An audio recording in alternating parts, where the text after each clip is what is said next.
I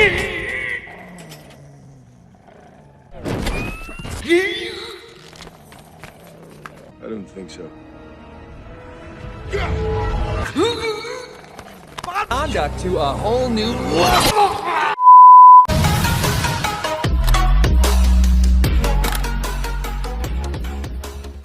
so well guys, आज हम अपनी इस वीडियो में बात करने वाले हैं कि क्या म्योनियर या फिर क्या उरू मेटल हमारे सुपरमैन की हीट विजन से मेल्ट हो सकता है, पिघल सकता है। तो आप क्या सोचते हो इसके बारे में मुझे अपने थॉट्स पहले वीडियो को पॉज करके कमेंट सेक्शन में बता दो। और इस चीज को सही से जानने के लिए, पूरा जानने के लिए आपको इस वीडियो को शुरुआत से लेकर एंड तक देखना पड़ेगा, क्योंकि इस वीडियो में मैंने सारी की सारी डिटेल्स को कवर की है, सारी इन्फॉर्मेशन को कवर किया है। सो आप देख रहे हैं मिस्टर फ्लेम, मेरा नाम है अनुभव and without wasting any more time let's begin the video. तो हम सबसे पहले बात करने वाले हैं उरू मेटल के बारे में। उरू मेटल एक गोल्डी मेटल है जो कि नेडावेलियर की फर्नेस में फोर्ज किया जाता था। क्रिएशन ऑफ म्योनियर, तो वेपन म्योनियर को भी नेडावेलियर में ही फोर्ज करके बनाया गया था, लेकिन ओडिन की रिक्वेस्ट पर ड्वार्फ्स यानी बॉनो ने इसको एक डाइंग स्टार के हार्ट से पावर देकर बनाया था।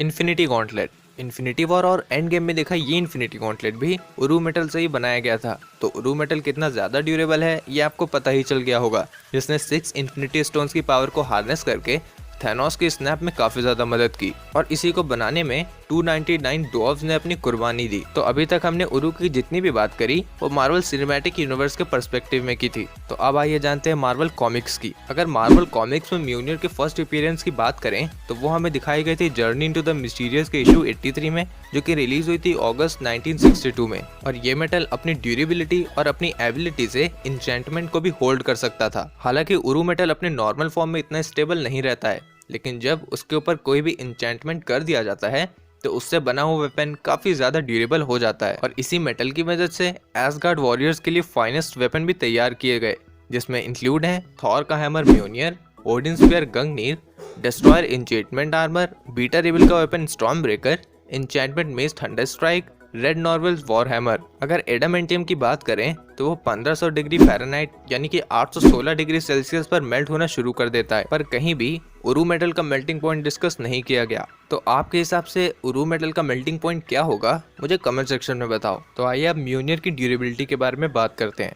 थॉर की एनिमेटेड सीरीज में डिस्ट्रॉयर थॉर के हैमर को बीच से तोड़ना चाहता था, वो भी अपने गॉन्टलेट की बीम से।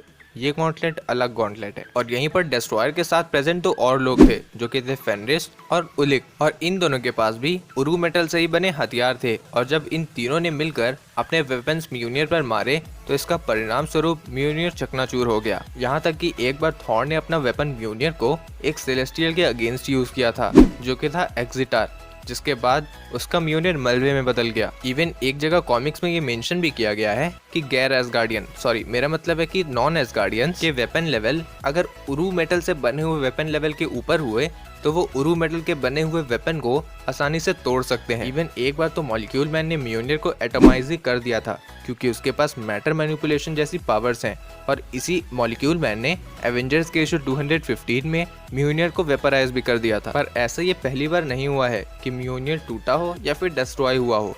उरू मेटल से बनी हुई बहुत सारी चीजें कॉमिक्स में डिस्ट्रॉय हो चुकी हैं, और ऐसा लगभग बहुत बार हो चुका है। तो यहाँ तक हम उरू मेटल और म्योनियर की सारी बातें कर चुके हैं मार्वल सिनेमैटिक यूनिवर्स के पर्सपेक्टिव में, और मार्वल कॉमिक्स के पर्सपेक्टिव में भी हमने काफी सारी बातें कर ली हैं। So now let's move on heat vision. तो हीट विजन एक सुपर पावर है जो कि क्रिप्टोनियंस और डैक्सामाइट पोसेस करते हैं। अगर थोड़ा साइंटिफिकली सोचा जाए और फिर इस हीट विजन का एक्सप्लेनेशन किया जाए तो एक्चुअली में ये एक फोटो न्यूक्लियाई इफेक्ट है। तो क्रिप्टोनियंस और डैक्सामाइट्स अपनी बॉडी में massive amount of solar energy store रखते हैं, और फिर इसी एनर्जी को रिलीज करते हैं in form of focus beams अपनी आंखों से। तो सुपरमैन की हीट विजन का टेम्परेचर एक्सीड हो सकता है ओवर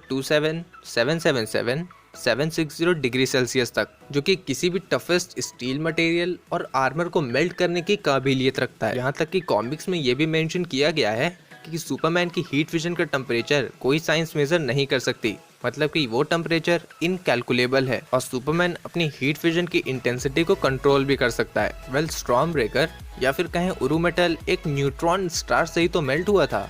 हाँ, इसके बारे में थोड़ा आगे बात करेंगे।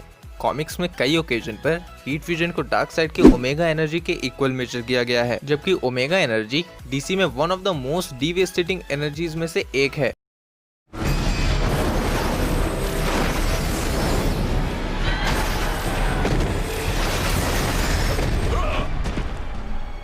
Impressive. No one has ever avoided my Omega Beam. वो भी पूरे मल्टीवर्स में। और डार्क साइड की यही ओमेगा एनर्जी पूरे यूनिवर्स को मिटाने में समक्ष है और हीट विजन को इससे कंपेयर किया गया है। तो आप ये समझ सकते हो कि हीट विजन कितनी ज्यादा कारगर है। तो अभी तक वीडियो में मैं आपको ये रियलाइज करने की कोशिश कर रहा था कि हीट विजन कितनी ज्यादा पावरफुल है और उरु कितना ज्यादा ड्यूरेबल है। तो आइए अब बात करते हैं वीडियो के असली मुद्दे पर और आते हैं कुछ कंक्लूजन पॉइंट्स पर। तो करना, परेशान हो गए, ये भी परेशान हो गए, हम भी परेशान हो गए, करो फिर। तो ये हम सभी जानते हैं कि उरु मेटल नेडावेलियर की न्यूट्रॉन स्टार के हीट से मेल्ट हो सकता है और इसी को नेडावेलियर की फर्नेस में भी फोर्ज किया जाता था। आप सोचिए जिस पॉट में उरु मेटल के मॉल्टन फॉर्म को रखा गया होगा वो पॉट आखिर किस चीज से बना होगा। खैर इस टॉपिक को लपेटेंगे अपनी नेक्स्ट वीडियो में। तो हम कहाँ थे? हाँ, अकॉर्डिंग टू साइंस एक न्यूली फॉर्म न्यूट्रॉन स्टार का टेम्परेचर 10 की पावर 11 to 10 की पावर 12 केल्विन होता है, जो कि almost about 1 million degree Celsius है और 1.8 मिलियन फ़ारेनहाइट है। बट एक्चुअली में ये रियल साइंस का है और मार्वल और डीसी में रियल साइंस एप्लीकेबल नहीं होता। बट इस कॉन्सेप्ट को समझने के लिए थोड़ी मदद इसकी लेनी पड़ेगी।